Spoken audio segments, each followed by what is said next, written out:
लड़की ने अभी अभी अपनी माँ को एक प्यारा सा मैसेज भेजा था, लेकिन अगले ही पल वही मैसेज कंपनी के सीईओ की बड़ी स्क्रीन पर दिखाई देने लगा। ये देखकर लड़की शर्म से पानी पानी हो गई। तभी उसे पता चला कि पिछले कई दिनों से उसने जो भी मैसेज अपनी माँ को भेजे थे वो सब सीईओ के पास जा रहे थे। असल में लड़की इसी कंपनी में इंटर्न थी। सीईओ की प्रोफाइल फोटो और यूजर नेम उसकी माँ जैसे ही थे, इसलिए उसने गलती से सीईओ को ही अपनी माँ समझ लिया था। इतना ही नहीं, उसने अपनी असली माँ को स्कैमर समझकर ब्लॉक भी कर दिया था। सीईओ पहले उसे सच्चाई बताना चाहता था, लेकिन तभी उसने लड़की का एक मैसेज पढ़ लिया। मैसेज में लड़की लिख रही थी कि सीईओ की सेक्रेटरी जरूर उस पर लाइन मार रही है। ये पढ़ते ही सीईओ ने सेक्रेटरी को देखा और उसके कपड़ों पर नाराज होकर उसे प्रोफेशनल तरीके से ड्रेस पहनने की चेतावनी दे दी। फिर कर्मचारियों पर अच्छा प्रभाव डालने के लिए उसने सेक्रेटरी को सबके लिए कॉफी खरीदने का आदेश दिया। लेकिन ऑफिस से बाहर निकलते ही सेक्रेटरी ने ये काम इंटर्न लड़की के सिर पर डाल दिया। बेचारी लड़की मजबूरी में मान गई और अपनी माँ को शिकायत भरा मैसेज भेज दिया। अगले ही पल सीईओ गुस्से में ऑफिस से बाहर निकला और सेक्रेटरी को आलसी होने पर डांट लगा दी। नौकरी जाने के डर से सेक्रेटरी खुद कॉफी लेने दौड़ पड़ी।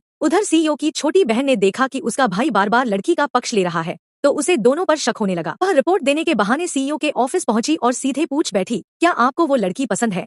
लेकिन जवाब देने की बजाय सीईओ ने उसकी 1 महीने की पॉकेट मनी काट दी और उसे बाहर निकाल दिया। इधर लड़की को लगा कि उसकी माँ जवाब नहीं दे रही है, तो उसने मजाक में मैसेज किया, अगर जल्दी रिप्लाई नहीं किया तो मुझे $200 भेजने पड़ेंगे। मैसेज पढ़ते ही सीईओ ने सीधे $2000 ट्रांसफर कर दिए। पैसे देखकर लड़की हैरान रह गई। तभी सेक्रेटरी कॉफी लेकर वापस आई। लड़की ने उसकी फोटो खींचकर फिर शिकायत भेज दी, ये हमेशा मुझे परेशान करती है, मेरे सारे प्रोजेक्ट खुद के नाम पर ले लेती है। सच्चाई जानकर सीईओ भड़क उठा और नए प्रोजेक्ट की जिम्मेदारी सीधे लड़की को दे दी। सेक्रेटरी की सारी अकड़ एक पल में निकल गई। अब सीईओ की बहन को पूरा यकीन हो गया कि उसका भाई लड़की को पसंद करता है। लेकिन लड़की घबरा गई और बोली, ऐसा कुछ नहीं है, मेरी तो पहले से सगाई हो चुकी है। बहन ने तुरंत ये बात सीईओ को बता दी। उसी समय सीईओ की माँ का फोन आया। उन्होंने कहा कि कंपनी के वार्षिक समारोह में वह उसकी अरेंज मैरिज वाली मंगेतर को साथ लेकर आएंगी। सीईओ ने लड़की की तरफ देखा और मन ही मन इस रिश्ते को मना करने की तैयारी करने लगा।